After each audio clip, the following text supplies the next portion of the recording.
여러분 안녕하십니까? 백운기입니다. 코로나 확산세가 매우 우려스럽습니다. 오늘 먼저 코로나 상황부터 살펴보겠습니다. 백순영 가톨릭의대 명예교수 나오셨습니다. 어서 오십시오. 안녕하세요. 600명을 넘어섰습니다. 예, 드디어 600명을 보고 말았네요. 예. 정은경 청장님 말씀하실 때 600명, 800명, 1000명까지 볼 수 있다고 얘기를 하셨는데 실제적으로 우리가 거리두기 단계는 그렇게까지 강화시키지 않은 게 좀 후회스러울 수도 있습니다. 예. 하지만 지금 상황이라도 이것을 잘 처리를 할 수가 있어야 될 텐데 여러 가지 상황들을 봐서 계속 악화되는 상황으로 가고 있어서 이것이 만만치 않아 보입니다. 600명 넘어선 게 9개월 만이지 않습니까? 그런데 그 전에 폭발적으로 늘어났을 때와 다른 게 이번에는 어디에서 이렇게 확대가 크게 됐는지 확산이 됐는지 그걸 잘 모르는 상황 아닙니까? 2월 29일 날 909명이 됐을 때도 이거 신천지 교인들이 대부분이었고 또 예. 전국적으로 접촉이 됐다 할지라도 타겟이 있었기 때문에 목표를 찾아가 갖고 빠르게 찾아낼 수가 있었는데 이때 이미 3월 2일이 되면 686명으로 줄거든요. 예. 급격히 감소를 나타내는 상황이 보인 것이고 그 이후로 처음으로 지금 600명이 넘어간 것인데 문제는 지금은 어떤 목표가 없다는 것이죠. 우리 주변에 일상생활에서의 감염이 점점 쌓이면서 이것이 전국적으로 나타나고 있고 이 합이 600명이 넘어간다는 것은 방역당국의 통제만으로서는 분명히 되지를 않는다는 것이고 결국은 우리 거리 단계가 상향이 되어야만 되는 것인데 조금씩 시간이 안 맞아서 예. 엇박자가 나고 있는 건 분명한 사실이고요. 이번 상황인 경우에 있어서도 벌써 2.5 단계로 넘어간 지가 한 일주일이 넘었는데도 불구하고 계속 이것을 유지한다면은 이것을 막을 수는 없어 보이기 때문에 예. 상당히 위험한 시기라고 볼 수 있죠. 교수님 그러면 지금 어떻게 해야 될까요? 초반에만 해도 역추적하고 동선 따라가고 또 뭐 다 이렇게 기록을 관리해 가지고 그 거리를 찾아내서 정보도 우리가 계속 받으면서 여기 피하고 그랬지 않습니까? 그런데 혹시 지금 당국에서 그거는 할 수나 있나 모르겠어요. 일단 이렇게 500명, 400명 이상, 600명씩 나오면은 그렇게 역학조사를 하기는 굉장히 어려운 상황이 됐겠죠. 우리 예. 일단 봤던 것이 신천지 대유행일 때도 900명까지 가는 상황에서는 그게 되지를 않았었거든요. 예. 그럼 근본적으로는 사실 우리가 지금 확진하는 환자 이외에 우리 주변에 숨어있는 무증상 환자들이 굉장히 많다는 것이고 또 젊은 사람들 중에서는 증상이 없기 때문에 진단을 받으러 갈 이유도 없는 사람들이 많기 때문에 이 확산이 금방 죽을 수는 없다는 의미가 되지 않겠습니까? 그래서 제가 이 코로나라는 것이 나왔을 때부터 했던 얘기가 우리 주변에 과연 감염된 사람이 몇 명이나 있었느냐 하는 것들을 시기적으로 지역적으로 이렇게 계속 차근차근 데이터를 쌓아가다 보면은 알 수 있는 것이거든요. 어디가 많이 나오고 어디는 상당히 안전하다는 노출도를 알 수가 있는 것인데 예. 사실은 우리나라에서는 이 면역 진단이라는 것 자체를 승인을 안 해주고 있기 때문에 할 수는 없는 상황이고요. 사실 면역 진단이라는 것은 IgM이라는 것을 측정하게 되면 시간은 좀 걸릴지 몰라도 감염된 지 며칠 안에는 IgM이 나오기 때문에 그 지역 사회에서의 노출도를 알 수 있을 것 같은데 방역당국에서는 자꾸 얘기하는 것이 뭐 0.22% 해서 별 차이가 없다는 식으로 말씀하시는데 지금 상황을 보면 절대로 그렇지 않습니다. 예. 감염된 확진자보다 훨씬 더 많은 수의 무증상 감염자들이 계속 전파를 하고 있을 것이고 이것이 최종적으로는 고령자, 기저질환 환자들한테 가서 중증 환자가 되고 결국은 사망으로 이르는 것이 시차만 있을 뿐이지 앞으로 일어날 일이거든요. 그러니까 이런 부분에 있어서 우리가 지금 방역을 좀 다른 방향으로 생각을 해야 될 시기라고 봅니다. 다른 방향이라면 어떤 방향이 있을까요? 일단은 선제적인 진단이 굉장히 많이 필요할 것으로 보이고요. 예. 무증상 감염이라는 것은 우리가 막을 수가 없기 때문에 확진자가 나왔을 때의 동선 추적도 필요하지만 최종적으로 고령자라든지 기저질환자, 요양원, 요양병원에 있는 환자들한테 가지 않게끔 하는 완화 정책 이것이 굉장히 필요한 시기라서 선제적인 PCR 진단검사 이외에도 예. 여러 가지 진단검사들을 다 동원을 해서 빠르게 찾아낼 수 있는 즉 지금 신속진단, 항원 신속진단 키트라는 것도 승인이 되어 있는 상황이거든요. 그러니까 수시로 진단을 하면서 또 젊은 사람인 경우에 있어서도 자기 자신이 가벼운 증상이 나타났을 때 신속 진단 받을 수 있는 이런 환경을 만들어줘야 되는데 지금 사실 어떤 사람이든지 또 진단 받으러 가서 자기가 확진될까 겁나서 못 가는 사람들도 예. 많이 있는 상황이니까 예. 이런 부분 때문에 방역이 어려운 것 같습니다. 무엇보다도 지금 걱정되는 게요. 이제 수능이 끝났지 않습니까?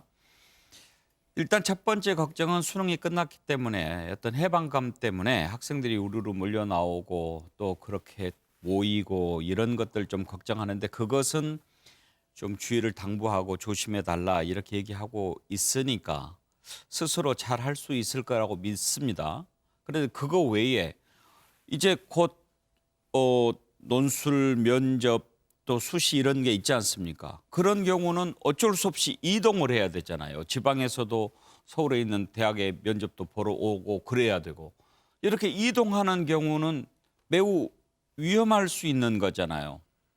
이게 상당히 위험할 수 있는 것이요. 지금 이번 주만 해도 벌써 주말부터 서울 시내 주요 대학들에서의 논술 시험이 보게 되는데 예. 이 경쟁 대수가 뭐 70대 1, 80대 1 돼서 몇만 명씩 됩니다. 한 학교당.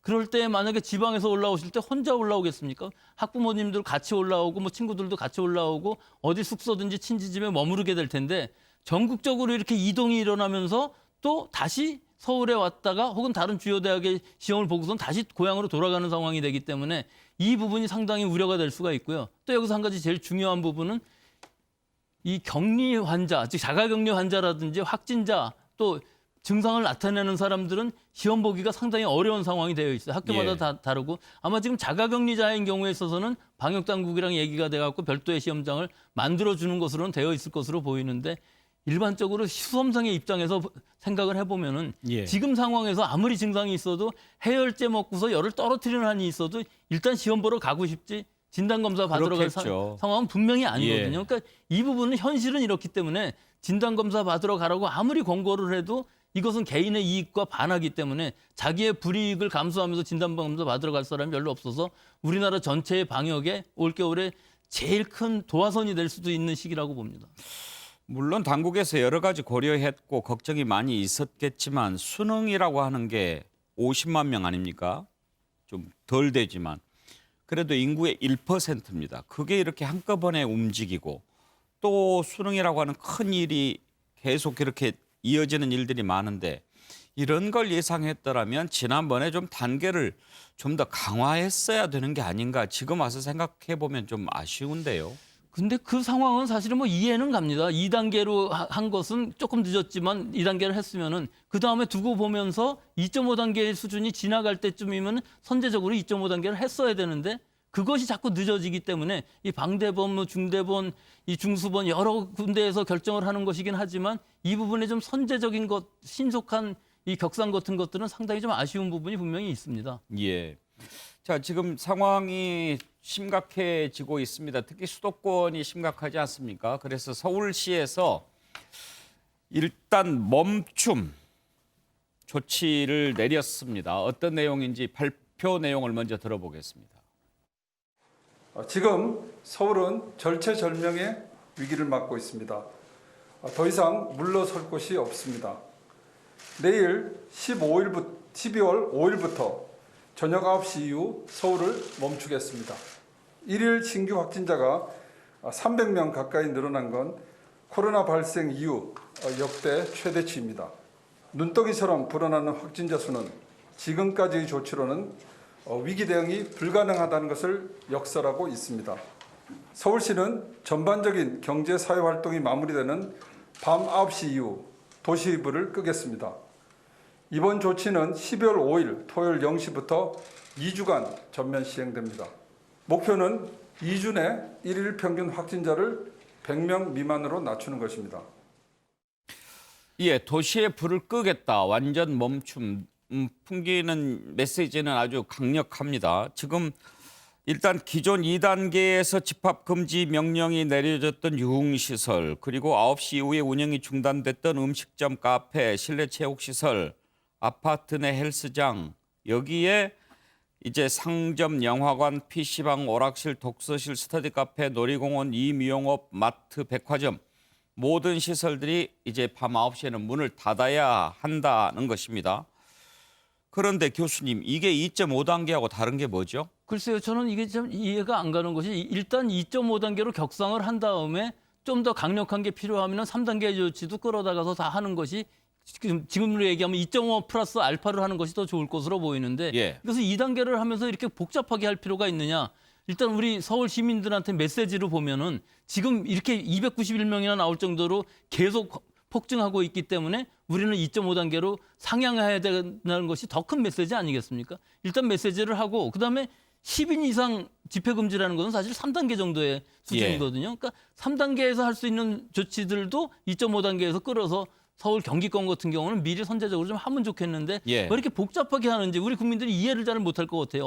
어디는 9시 넘어서 되고 어디는 안 되고 그러는 것이면 결국 또 풍선 효과가 일어날 수도 있는 것이거든요.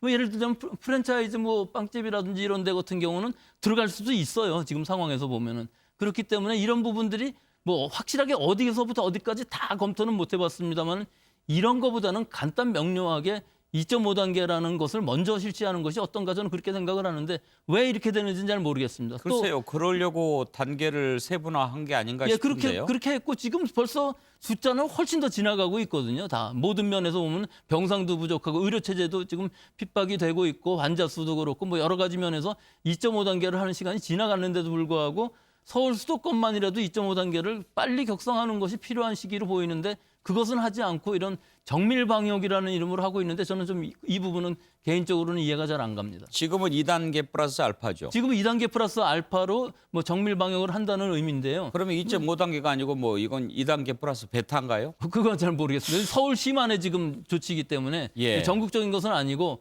사실 지금 상황으로 보면 서울시 또 서울 경기권 수도권은 올려야 되겠습니다만은 비수도권인 경우에서도 마찬가지거든요. 지금 상황이 1.5단계로 되어 있습니다만은 같이 어느 정도 밸런스를 맞춰야만 지방으로 가서 뭐 파티를 한다든지 하는 일도 안 생길 수가 있기 때문에 제 생각에서는 지금은 2.5단계 지방인 경우에 있어서는 2단계 격상이 꼭 필요한 시기라고 봅니다. 예.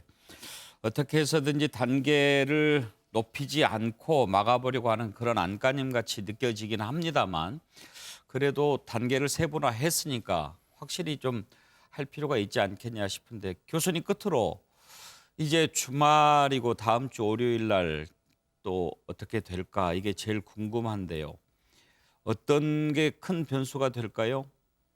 뭐 지금으로 봐서는 결국은 수능 시험 때문에 학생들의 이동이 많이 생기고 여기서의 접촉들이 굉장히 많이 일어날 수가 있고 또 이 같이 본 수능뿐만 아니라 논술인 경우에 있어서는 각 대학들에서 이것들을 주관하기 때문에 이 많은 학생들을 과연 완벽하게 방역을 할 수 있는지 예. 이런 부분들이 굉장히 걱정이 돼서요. 이 수능 이후에 논술, 면접, 뭐 실기 다 해야 되는데 이런 거 없이 대학 전형이 이루어질 수가 없기 때문에요.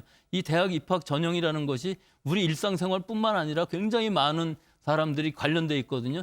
지금 수능은 50만이라고 그러지만 사실 입시 전형에 참가하는 사람들은 60만 명 정도 된다고 예. 합니다. 그리고 시간도 상당히 긴 시간에 걸쳐서 이 입시 전형이 일어나기 때문에 이 부분을 어떻게 해서든지 방역을 하지 않으면은 이 전국적으로 확산되는 것을 막을 수 없는 이런 통제할 수 없는 상황, 뭐 1,000명이 문제가 아니라 전국적으로 이런 산발적인 집단 발생이 일어나면 그건 통제가 불가능한 상황이 될 것으로 보여서 우려가 깊습니다. 알겠습니다.